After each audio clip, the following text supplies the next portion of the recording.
Hello everyone, my name is Dell'Olio, and this is Fluffy Buttons, our huge, big, beautiful bearded dragon. One of the biggest normal bearded dragons I've ever seen.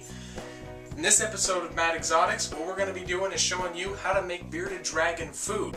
Bearded dragons are one of the most popular pets in the pet trade. In fact, in a recent survey in the UK, bearded dragons came in third after dogs and cats for the most popular pet kept. The reason bearded dragons are kept so widely is because of their ease of care and their tame disposition. Like this guy's just been sitting here for the past 5 minutes probably without emotion.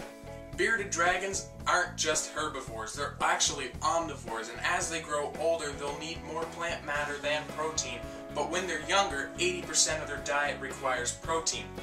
Now, what we're going to be showing you today is just the plant matter side of it. We'll do another instructional video on how to dust crickets. If you need help dusting crickets, we'll do another video on that. We here at Mad Exotics take extreme care with our animals, and we'd like to show you, number one, our passion and how we care for these awesome creatures. You're watching Mad Exotics.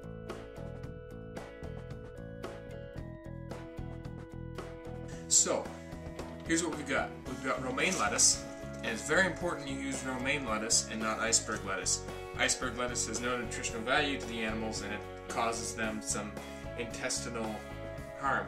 This is what I do for my bearded dragons. I've had a lot of success with bearded dragons.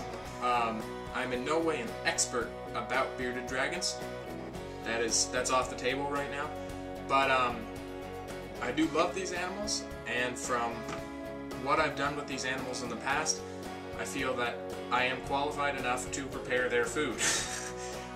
This is how I make my food. Here are some broccoli, some romaine lettuce, and some dandelion greens. Some people like to get mustard greens and stuff like that. Where I am located, that is a seasonal item, and it is not yet the season.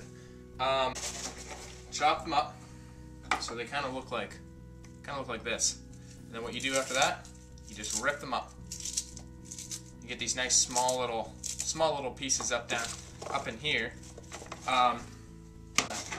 This prepares a lot of food, and I have several bearded dragons right now, and I'm intending to get some more. So I'm kind of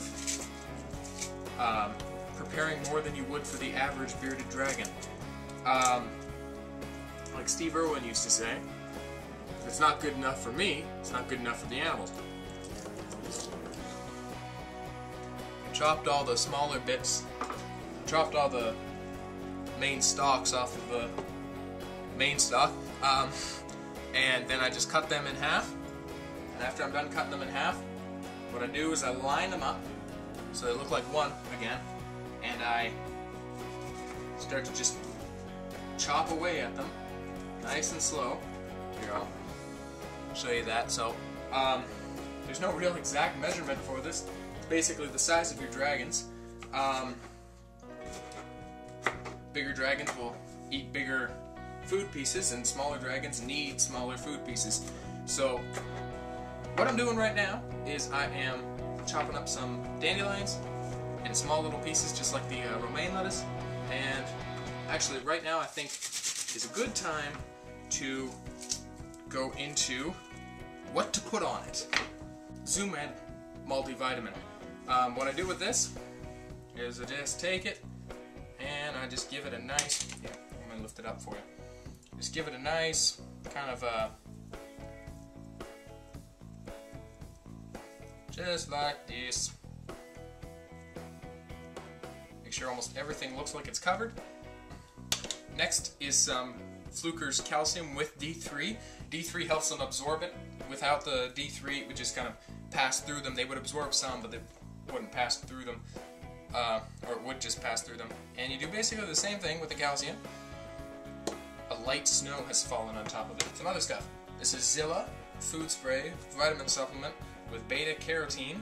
3 quick sprays on the top of it. It says allow 15 seconds for it to dry. Give it a nice quick little toss. What I like to do with the little guy, just kind of put it on top of this little Tupperware container. That's enough for him. Put it right there, and he should go for it. With any luck, he'll go for it. He's a very beautiful little bearded dragon. Look at how bright and beautiful. He's got red up inside of his face. I don't know what that is. Really cool. He's got 2 V's of orange underneath of his chin there, on his little beard. And he's almost got a purple coloration on his side. It's really hard to see because I don't have a good quality camera. Almost a purple coloration, and then the bands down his back that are usually like white, like an off-white color. Don't jump off, please. They're usually like an off-white color. They are like orange almost. So he's really pretty, really beautiful little bearded dragon. And just gonna put him inside there. Watch me. That, my friends, is how you make bearded dragon food. Hope you guys enjoyed this episode of Mad Exotics, because next week we're going to be taking a look at one of my favorite species of lizards, the little tiny crested gecko. We're going to look at everything from cage requirements, food requirements, and even how to breed them. You've been watching Mad Exotics.